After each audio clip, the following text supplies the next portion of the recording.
kidnap me and imprison me and shackle me so you could have your way with me.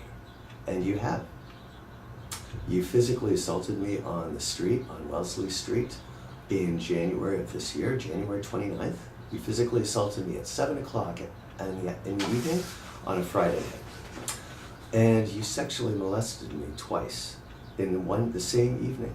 After you had made me homeless here in a concentration camp. That's the irony. In a prison, you get 3 meals a day and a bed. You don't even allow me that. You hate me so goddamn much. You won't even let me sleep in a bed. You won't even let me have a meal. You will not let me even eat. You sexually molested me after I'd made homeless and was sleeping on Church Street one night. You sexually molested me. I woke up and was already full-blown into being molested. I walked down the street and went back to sleep again somewhere else, and you followed me and you sexually molested me there. The Toronto police sexually molested a Toronto cop's son. They kidnapped a Toronto cop's son. And that is where I am now. Because I am in prison, in a concentration camp, you have complete control over me. That's why I couldn't get the pillow. You wouldn't even let me have a pillow to sleep on. That's why I have no sheets or no towels. When I have a shower, I have to use a t-shirt to dry off. That is what scum I am in your eyes, that you will do anything to degrade me. And let's be honest, you're trying to drive me over the edge. You're close. I am not going to commit suicide. I have no plans of that, but my physical well-being is deteriorating rapidly. I have no body fat left. I look like I don't mean disrespect in any way. I look like I have been living in a concentration camp. From pictures that we all are familiar with from the past, I look like that. You can see my ribs. I can feel the curvature directly of my spine. I have nothing left. I am being murdered by the police. I did try to reach Mark Saunders several times in December. I phoned him. I came to Toronto twice over the Christmas holidays on business days to see him. He refused. He refuses to have any contact with me. The police refuse to speak about anything, despite the fact that they've lied and they've committed criminal acts themselves. They refuse. They even went, when I was in my apartment one day, they raided me at 3:45 in the morning. There was a Gestapo raid. They had their own keys to my apartment. They let themselves in and they terrorized me. Another day they broke in and they went downstairs and turned off all the electric. And they said if I didn't do what they wanted, they would come back and do it over and over and just turn off my electricity randomly. This is how the Toronto police have treated me. They need this covered up. They know that this is highly, highly destructive. And that's why they're trying to murder me. They have cut off my food, they've cut off my shelter, they've cut off my money, they've stolen. Every month I have about $300 to $400 stolen from me. If you can hear in the background, that's what they do whenever there's anything that I'm filming that they don't like. They create all kinds of extra noise. I am stalked 24 hours a day by these fucking bastards. They just will not stop. So let's end this. Let's end the video. I'm saying the hell will not stop until I'm dead. It's clear that I will not be around by the end of the year. There's no way I'm going to be able to survive a winter. They will make sure that I freeze to death. I would like to just say, though, on behalf of my sister and me, go fuck yourselves. I would like to say on behalf of all Canadians who have been relentlessly tortured because of your activities on May 16th, May of 2016, I'm sorry. Because of that, I would like to say on behalf of all Canadians, I would like to tell the police to go fuck themselves. That's it. I have to leave here tomorrow. I'm sad about that. I really, we all need a place to live. Living on the street is just awful. It's the worst experience that you could ever imagine, bar none.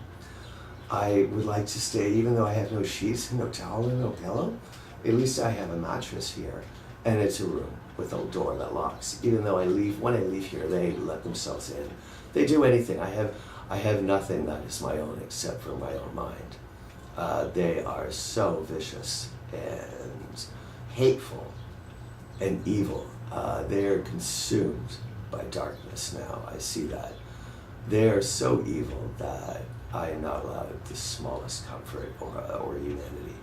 I am not allowed anything. I am not allowed even to have a pillow when I sleep at night. That's how vile I am to them. So let's end this. Let's end this video, I mean. I hope to stay alive, but I think it's increasingly doubtful. Given the fact that Canada is just completely ignoring me and I'm not getting any support from anyone, I think my days are numbered. It will take a miracle to save me, and I believe in miracles. I have a firm belief in God, and I believe that something could happen. But I also believe that there's a plan, and my life has a certain end date, and that's up to God to decide. So let's end this episode. I would like to thank you for coming. I am under heavy censorship again. Since mid-July, I put out a piece, I think it was July 16th, What Tragedy Befell Canada in May 2016. That is available on my Google Drive, but it's you can find links through Twitter and Facebook. I outlined in a 2.5-page blog what had happened, what I just described to you. Since then, the censorship has been through the roof. They stole 3 video cameras of mine. Remember I said $300 to $400 has been stolen every month? 3 video cameras have been stolen. The only reason this one wasn't stolen is because they preloaded it with software on a disk that allowed them full access to my computer at all times. And also the camera. There were things that happened that it reset automatically one day and I knew something was up. They're going into my hard drive now and removing files. They have blocked videos, they have redirected traffic, they have just taken videos off. Facebook's computers, I will say, are being used, Facebook satellite technology is being used by the Toronto Police and the Canada Secret Police, which is worldwide through the Illuminati, I believe. It is being used, Facebook's computers technology, their satellites are being used by dark forces to fund and facilitate anti-American terrorism, I'm sorry. They are using Facebook's satellites to relay information in a dark way out of the sight of regulators and defense officials to facilitate activities against the United States. And that's what the Toronto Police are doing as well. They are circumventing any visible signs of infrastructure to facilitate any dark activities that they've got going on. As a result, my Facebook pages, I will put up a post and it will be gone half an hour later. It will just be removed. This is constant.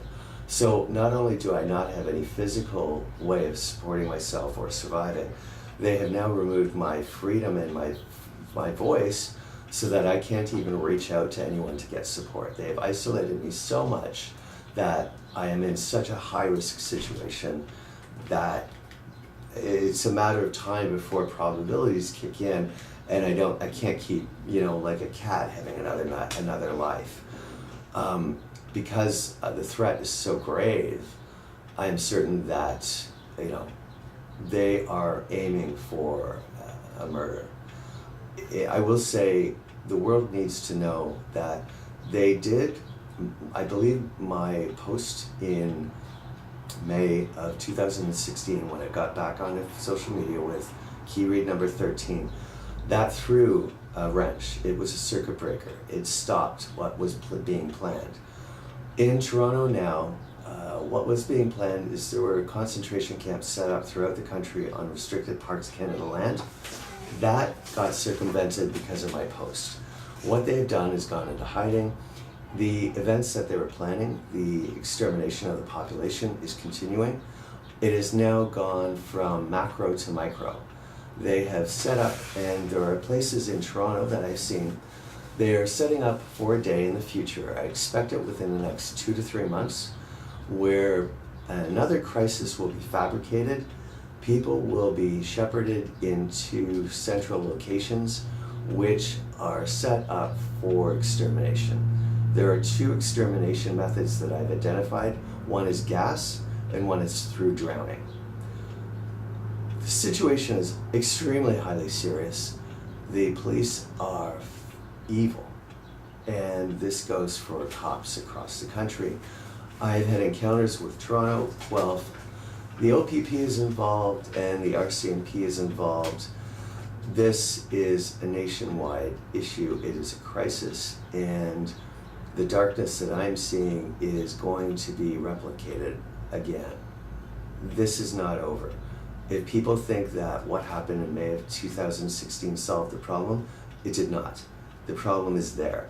They're clever enough, evil I've understood now, and now that I can see it more clearly, it is extremely shrewd. The only tool it has is deception and manipulation and illusion, and they have used that very successfully. They went into hiding. They knew that in May, the attention was there. They needed to quiet everything down, divert everyone's attention away into other things. What they've done is spent that time regrouping, and they are ready to launch again another threat, another strike. I will end this now. My life is in extreme danger. I know that without a doubt. I have no intention of committing suicide. I want that to be very, very clear. They will say that because I have PTSD that I am heading that way. I am not. I am issuing another warning to Canada. Do not be complacent. These bastards are preparing another strike. Thank you for watching this video. Please watch all the videos. I love that people are watching them. Please tell your friends. Please email everyone you know to watch the PoliceState videos. They're all available on YouTube.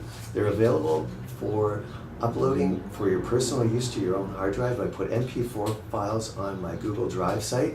You can get there from Twitter or Facebook, or just Google "Where is my Canada," all one word, and type in Google Drive and it'll bring you there. On that drive, in folder number 114, there's a YouTube folder where it has the MP4 files of each PoliceState video, except the last two. I have to upload those, but you can get your own personal copy. You can forward the video to friends or family as well. It has a link there where you can just forward a copy of it, a link to it. Thank you very much for your time. I hope to stay alive. I would like to see my sister before I die. It's extremely important for me to see her. I would like to see Kelly before I die. Thank you and have a good day.